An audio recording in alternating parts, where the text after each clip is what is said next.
I think that I can get through all the reasons by Sunday noon so we can go to the picnic. It's okay, it's supposed to be funny. It was. I put him to sleep. Why do we need monetary reform? This is our 6th conference, and I've been privileged to be at all of them. And mostly that's what we talk about. So it seems a little bit redundant to keep going over and over and over the same things. But as Steve mentioned, this is going to become a political process, and we've got to develop some sound bites or spin or whatever it takes to get into the reptilian brain so we get the right reaction from people. So we just keep going over it and over it.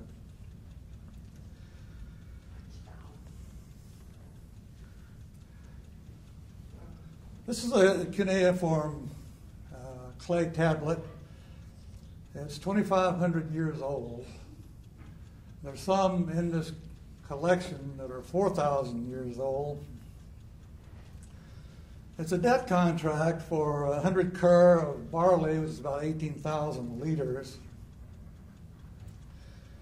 And I show it just to show how long debt has been involved in human culture.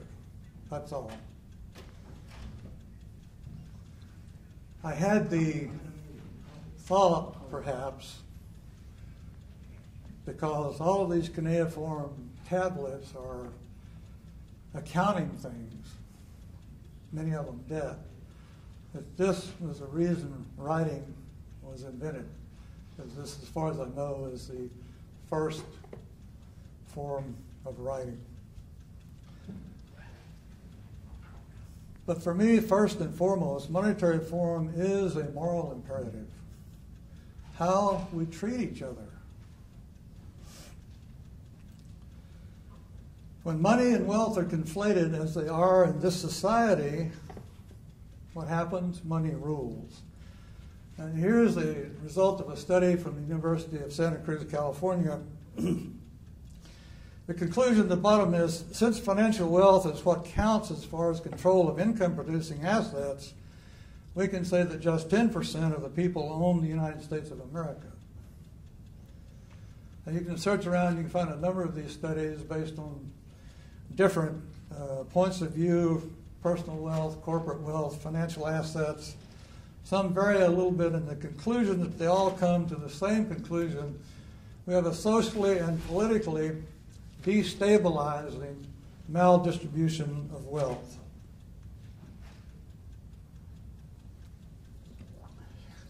That 10% own the country is not far off the mark. But it's even worse than that, because if you examine the top 10%, what you will find is that it follows the same pattern. The top 1% owns about as much as the next 8%. So as a practical matter, very few people are in control of the country. And what this does not show is corporate ownership, how much land and resources are owned by the legal fiction called the corporations. You don't really need academic studies to know about this disparate distribution. All you have to do is look around. And I suggest to you that our private bank credit or debt money system, with its exponential growth of debt and concomitant inflation, is the primary cause of this maldistribution. It's been said here over and over and over that who issues the money controls the society by controlling where money goes for what.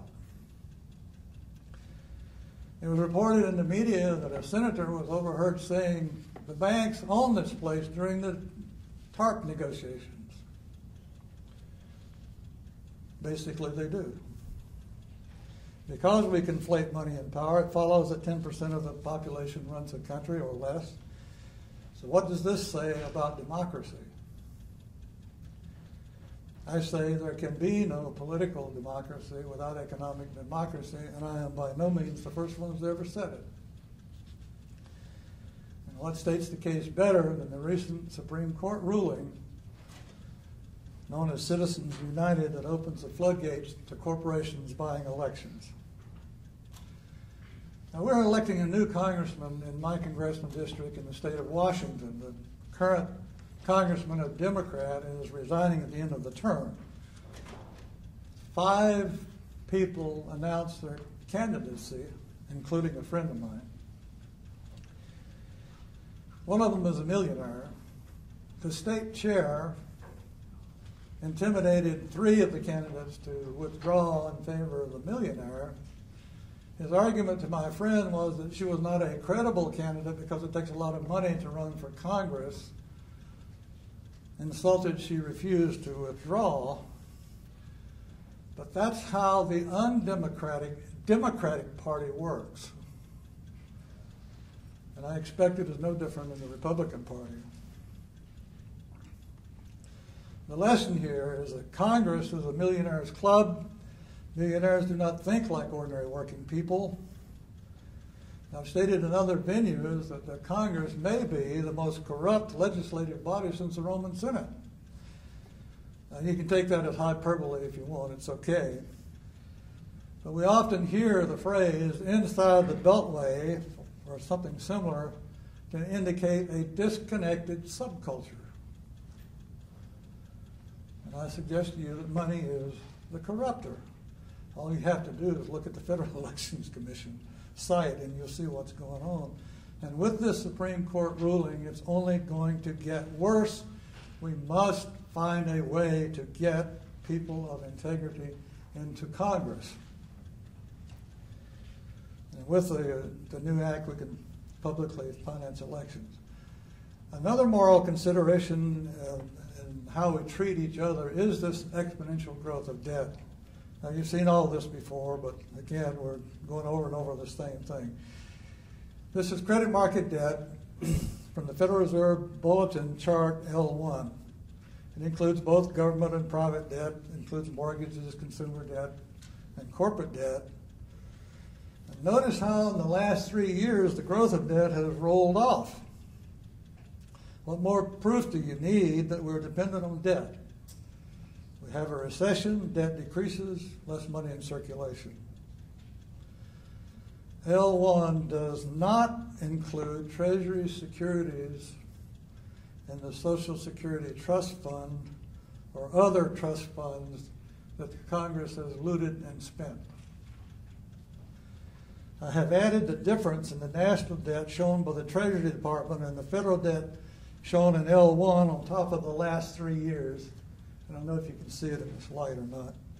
But the present difference is about $5 trillion. And this is another example of the lack of morality in Congress. You pay your money into the Social Security account, deceptively labeled a trust fund. Congress spends it, replacing the money with Treasury IOUs. They call it investment. They tax you to pay the interest on the investment, the money you paid into the account. And now they tell you Social Security is in trouble.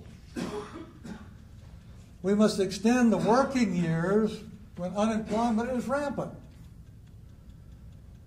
And who the hell is going to cash those $5 trillion of securities when it comes time to pay the geezers like me? Are these guys nuts, or are we to put up with it? A corrupt practice is not to count the funds looted from these trust funds in the deficit. That way, the total deficit appears smaller than it really is. And by that deception, Bill Clinton could claim a surplus when there was still growth in the national debt. If I haven't mentioned it before, Congress may be the most corrupt legislative body since the Roman Senate. Another moral problem that I have with this system is that you and I are paying all the interest on this debt.